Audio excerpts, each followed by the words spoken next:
8টা থেকে 10টা তার আগ পর্যন্ত কিছু সময় বা তিনি স্টেজে আসা পর্যন্ত কিছু সময় আমি মাওলানা মুফতি রাশিদুল ইসলাম কিছু সংক্ষেপে দু চার কথা কোরআন ও হাদিস থেকে আলোচনা করার চেষ্টা করব।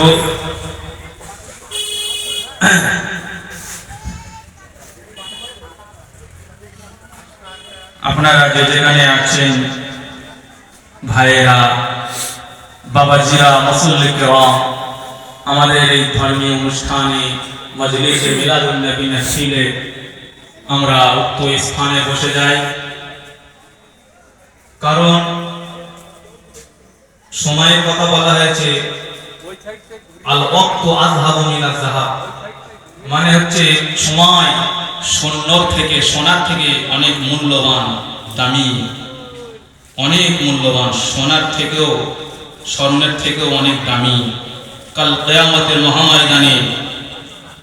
যখন আফসোস করতে করতে তার হাতের আঙুল খেতে খেতে বগল পর্যন্ত চলে আসবে আর আফসোস করবে, হাই এই একটা মিনিটের মর্যাদা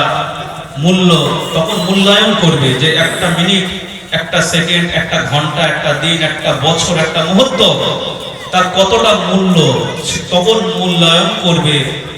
আর আফসোস করবে, হায় রে এই একটা মিনিট বসে বসে যদি মজলিসে বসে বসে সুবহানাল্লাহ, আল্লাহু আকবার, আলহামদুলিল্লাহ তাসবিহ করতাম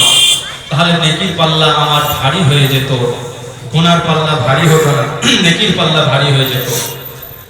10 মিনিট বসে বসে যদি মসজিদের কোণায় বসে তাসবিহ হাতে নিয়ে জিকির করতাম আমার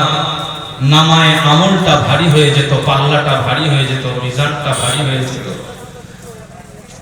15টা মিনিট যদি দোকানে বসে চায়ের দোকানে আড্ডা না দিয়ে হাটে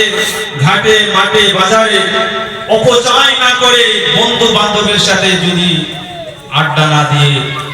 নির্জন স্থানে বসে যদি আল্লাহ আল্লাহ জিকির করতাম, কোরআন হাদিসের কথা আলোচনা যেখানে হয় যদি বসে শুনতাম, আমার এই সময়গুলো অপচয় হতো না, ওই সময়গুলো